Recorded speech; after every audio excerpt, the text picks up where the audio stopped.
nggak bisa kita semena-mena Gitu. melakukan sesuatu gitu, karena sekarang kayaknya hidup kita tuh dikelilingi oleh kamera, Mbak. Oh gitu ya. Kita nggak ngerti kamera siapa yang akan mengcapture apa yang kita lakukan, Iya. kemudian viral kan. Mm-mm. Nah itu akan udah jadi catatan itu buat kita, siapa sih kita. Satu sisi media digital itu berkah, satu sisi musibah, satu sisi orang nih posting, kita cuman komen nih, nggak kita posting. Tapi kalau komenan kita tuh di postingan orang yang mengandung unsur sara, kita juga kena, Mbak. Gitu. Seperti itu. Gitu. Jadi balik lagi ya, jejak digital kadang bikin fatal.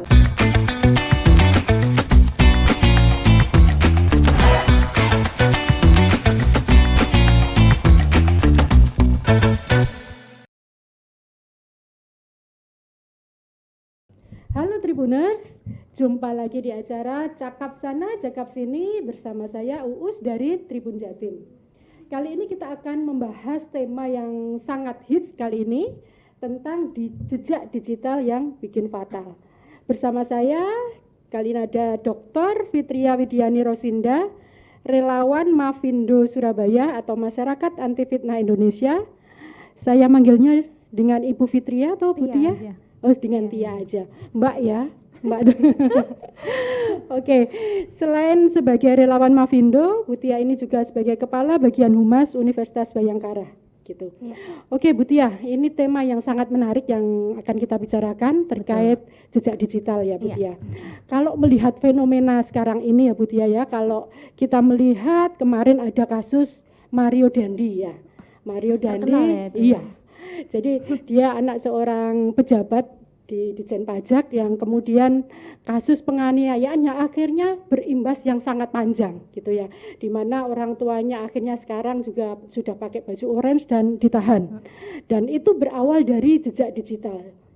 Awalnya Mario Dandi melakukan penganiayaan, lalu dilihat, oh ternyata dia anak pejabat. Oh ternyata kayaknya segini gitu ya Bu Tia ya. Itu salah satu contohnya. Itu menandakan bahwa jejak digital ini sesuatu yang perlu untuk kita waspadai gitu ya Bu Tia. Iya, Bu Tia melihatnya seperti apa ini fenomena ini? Iya, selamat siang Mbak Uus. Iya. Semoga sehat-sehat ya.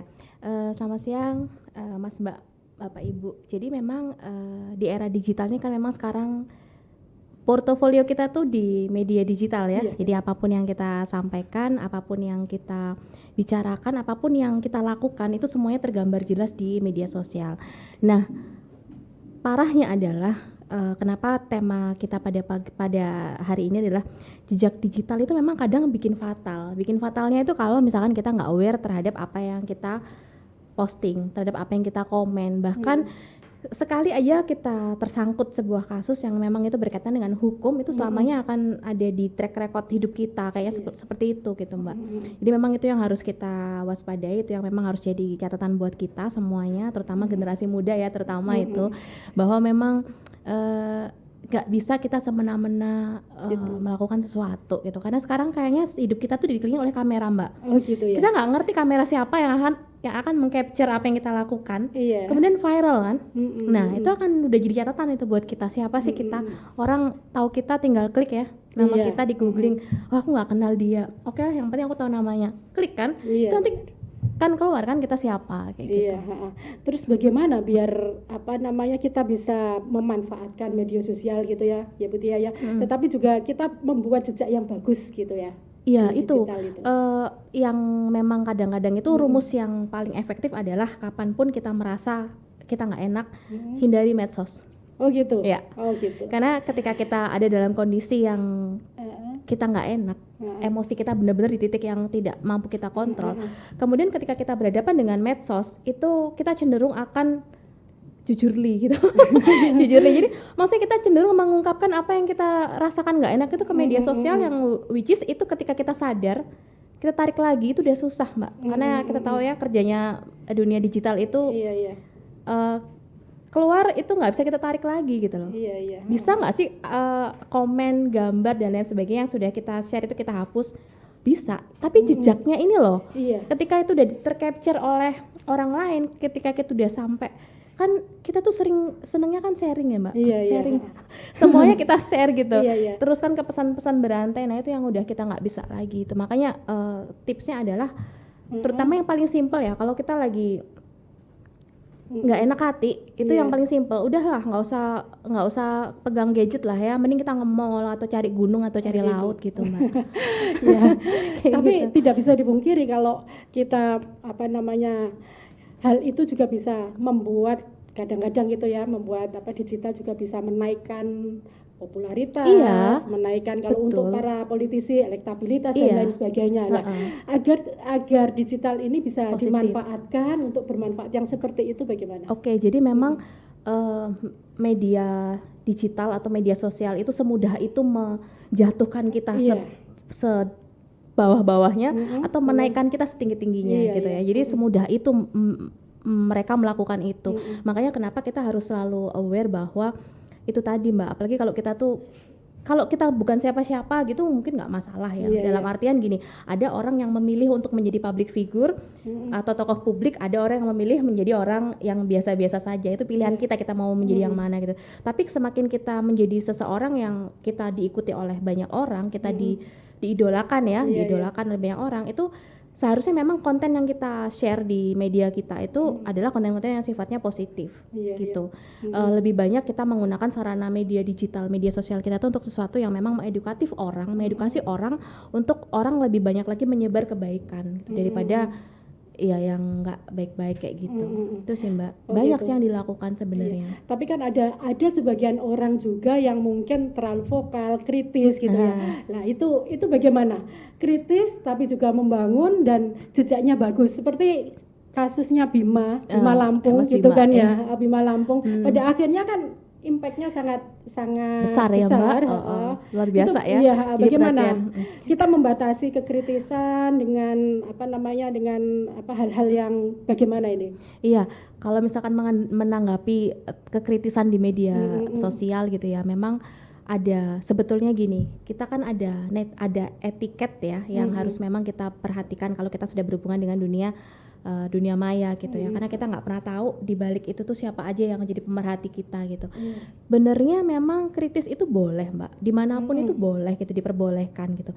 Tetapi memang ada kaedah-kaedah ketimuran ya, kita tetap sebagai orang timur ada kaedah-kaedah yang harus kita pertimbangkan, termasuk pemilihan diksi kata, terus bahasa tubuh gitu. Jadi ketika memang kritik diperlukan sebagai jalan akhir ketika tidak mampu menyelesaikan persoalan secara misalnya jalur pribadi katakanlah seperti itu ya, kemudian harus share ke media sosial, nggak masalah sejauh itu kita melakukan dengan bahasa dan bahasa itu kan luas ya, bahasa lisan juga, terus kemudian non lisan juga. Jadi sejauh itu kita lakukan dengan baik, nggak masalah sih Mbak. Tetapi masalahnya adalah ketika kritik itu kita sampaikan dengan mendiskreditkan atau menghina, cenderung memojokkan, apalagi ada sara yang masuk di dalam itu yang kita sebutkan penyebutan istilah untuk orang tertentu dengan sesuatu yang kurang baik. Nah itu yang memprihatinkan gitu. Oke, Bu Tia, ini untuk untuk remaja gitu ya, untuk remaja yang mungkin masa depannya masih panjang gitu ya.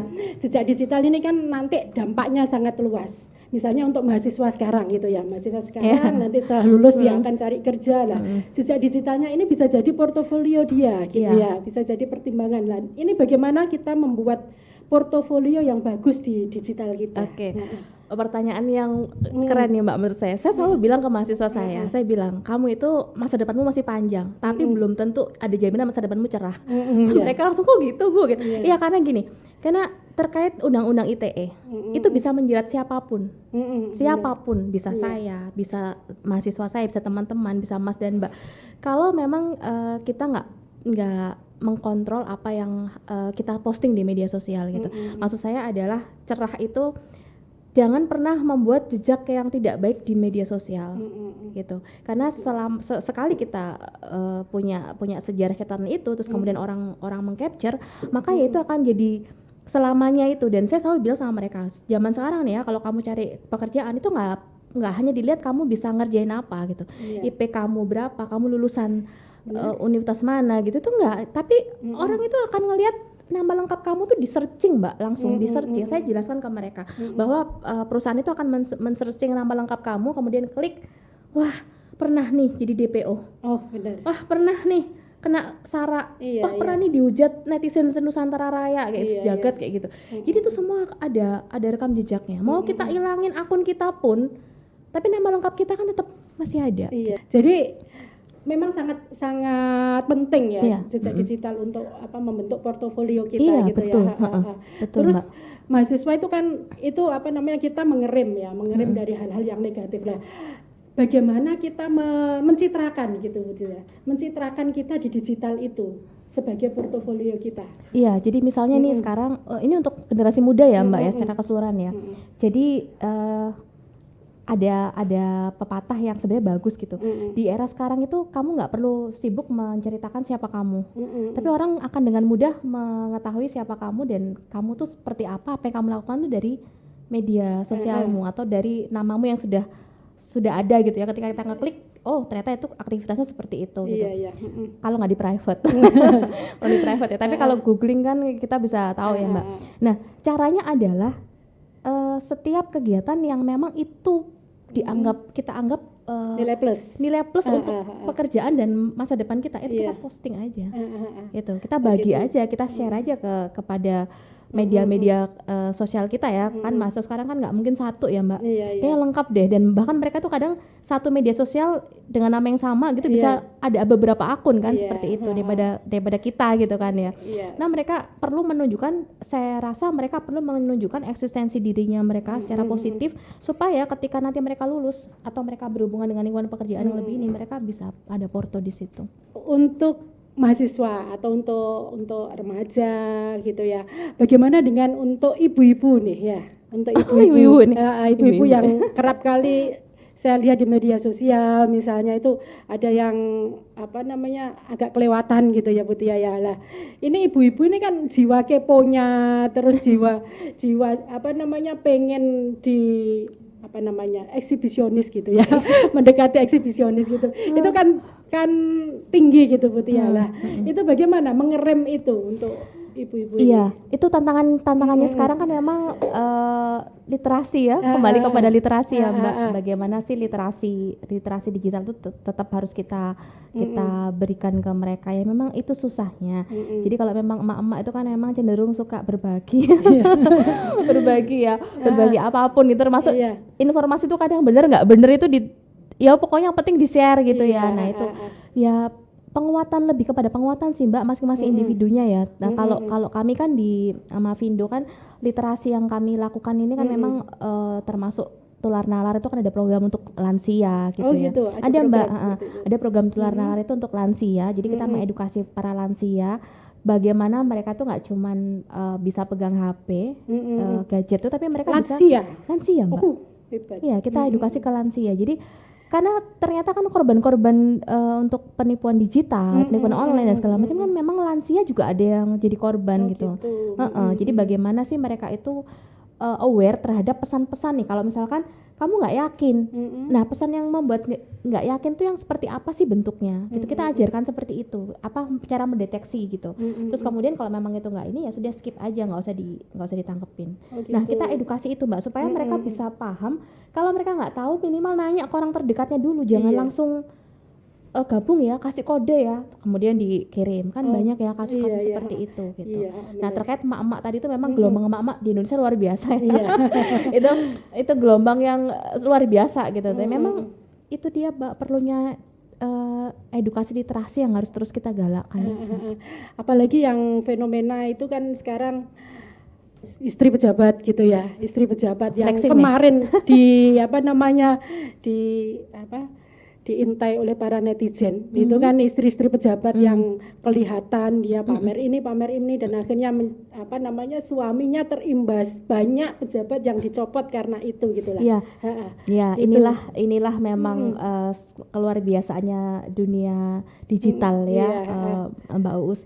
Jadi kadang-kadang kan kita gini, foto di depan mobil mewah gitu. Sebenarnya itu bukan punya kita, tapi kita kepengen mencitrakan bahwa kita foto depan, kemudian kita posting. Nah itu loh yang saya maksudkan, kita nggak sadar bahwa apa yang kita lakukan itu dibenarkan oleh netizen. Kenapa? Karena kita nggak pernah tahu netizen yang kita hadapi itu siapa. ada yang bisa mampu berpikir oh enggak kok itu enggak, tapi kan seberapa banyak sih yang seperti itu. Nah kemudian ketika itu udah muncul rame di publik, rame-rame mengakui bahwa oh itu enggak asli kok, Iya. itu KW kok. Itu KW. Menurut saya itu tambah sesuatu yang loh kenapa harus setingkat pendidikan seperti itu harus bangga dengan produk yang KW gitu ya. Itu Mbak, jadi memang satu sisi media digital itu berkah, satu sisi musibah, satu sisi jejak digital itu bisa jadi kita diangkat setinggi-tinggi atau kita dijatuhkan sebawah-bawahnya gitu ya. Jadi memang seperti itu. Terkait flexing juga sebenarnya seru juga sebenarnya Mbak. Iya benar. Flexing. Nah karena memang gini kan, bukan netizen kalau nggak maha benar ya, tapi memang benar gitu loh. Netizen itu bukan maha benar, tapi memang benar gitu. Jangankan orang yang mereka mampu loh mencari informasi lewat sesuatu yang kita nggak bisa akses itu, mereka mampu gitu. Jadi mereka tahu loh gajinya ASN berapa, mereka tahu gajinya swasta ini berapa, terus kemudian dengan gaji segitu, dengan masa kerja 10 tahun, nggak mungkin rasanya bisa punya ini punya itu dengan harga ratusan sampai miliaran rupiah gitu. Mereka pinter Mbak gitu. Jadi bahkan wartawan kalah pinter. Gitu ya Mbak. Bukan saya ngomong loh Mbak. Jadi saya yang kasus Rafael Alun itu kan luar biasa gitu ya, bisa tahu rumahnya di mana. Berarti tipe emak nih kayaknya ya. Kepo gitu ya.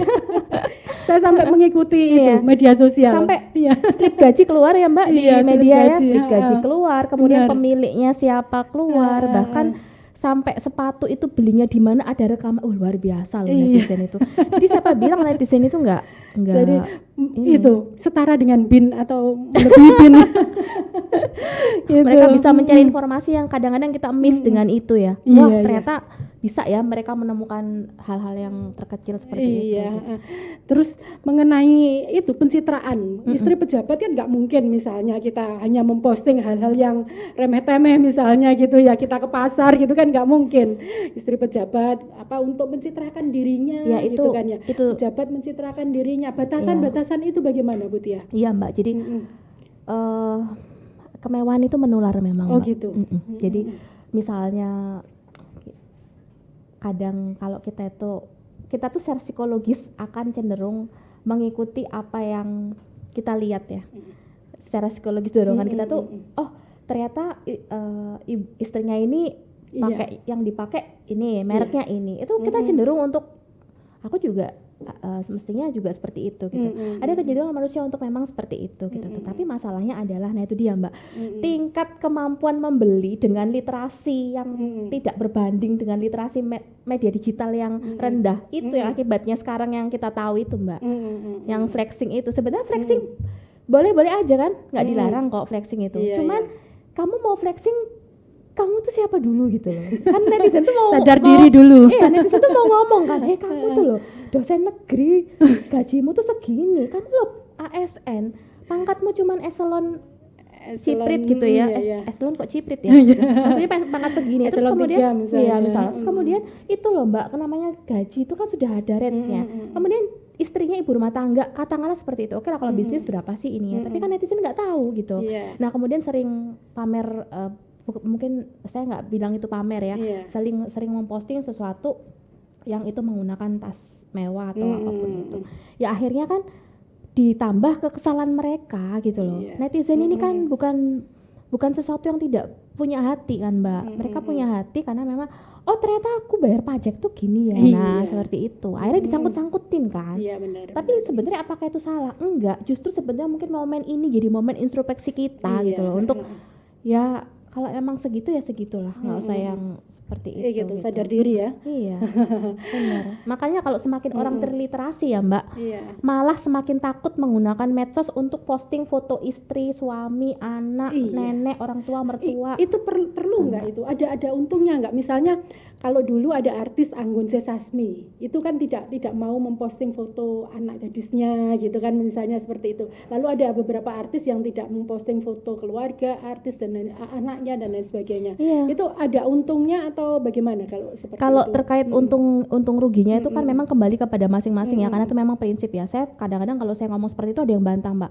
Ya nggak bisa dong seperti itu. Itu media sosial saya, silahkan. Tapi kalau saya pribadi, saya tidak pernah memposting keluarga di medsos. Gitu. Iya. Alasannya? Ya karena itu Mbak, karena wajah saya bisa diganti wajah orang gitu. Wajah anak saya bisa diganti. Kemudian orang bisa tahu anak saya sekolah di mana, jam pulangnya jam berapa, suami kerja di mana, kemudian aktivitas saya seperti apa. Itu dengan mudah orang itu membaca aktivitas kita lewat media sosial. Kemudian ketika kok segitunya gitu, itu terserah pada pilihan masing-masing dalam menggunakan media sosial ya. Ada yang memang full, ada ibu-ibu nih ya, jam 4 bangun subuh, kemudian dia harus masak, dia nganter anaknya sekolah kemana, itu sekolah ditulis tuh. Ke sekolah mana ditulis, kemudian habis itu dia senam, nama sanggar senamnya ditulis sama dia di caps di story-nya, terus kemudian dia kemana lagi. Itu adalah my daily activity gitu. Nah orang kan tahu, oh ternyata Bu Popi itu hari-harinya ya kayak gitu gampang kan. Berarti rumahnya Bu Popi kosong tuh di waktu ini gitu loh Mbak. Jadi kejahatan itu sebenarnya kita kok yang nyiptain gitu, kita yang membuat peluang itu ada gitu. Makanya ya itu hak masing-masing pribadi. Jadi maksudnya medsos saya cuma pekerjaan Mbak, sama mahasiswa saya yang cantik-cantik ganteng-ganteng itu aja. Gitu. Jadi kadang-kadang media sosial juga mengundang kejahatan gitu ya Bu ya. Iya.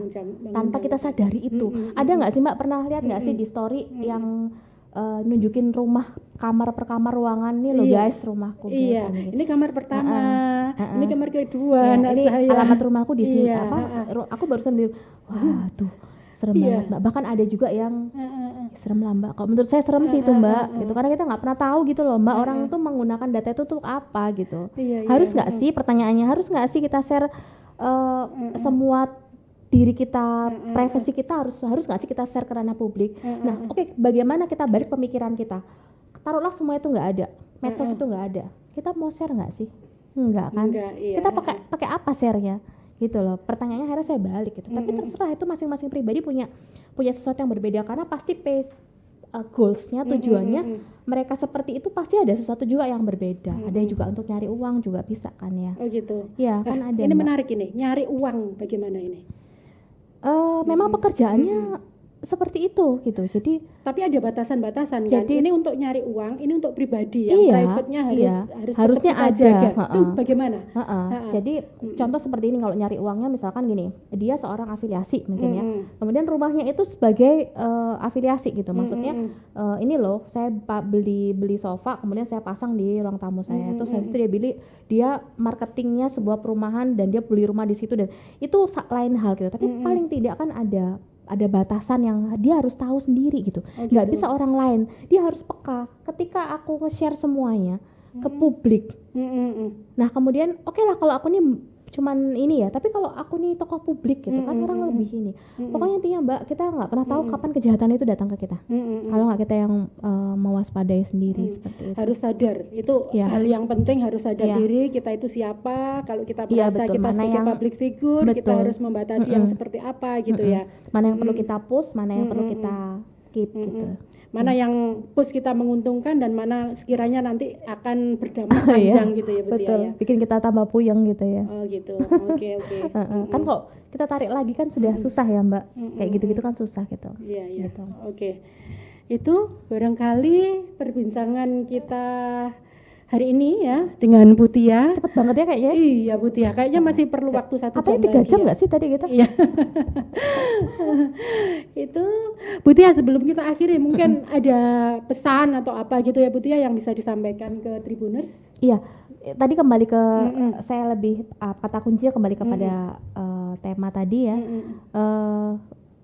Jejak digital itu kadang bikin fatal gitu. Jadi hati-hati banget dengan apa yang kita posting. Bahkan orang nih posting, kita cuman komen nih, nggak kita posting. Tapi kalau komenan kita tuh di postingan orang yang mengandung unsur sara, kita juga kena Mbak. Gitu seperti itu. Gitu. Jadi balik lagi ya, jejak digital kadang bikin fatal. Oke, ingat itu ya. Oke Tribuners, saya akhiri perbincangan kita hari ini. Sampai jumpa.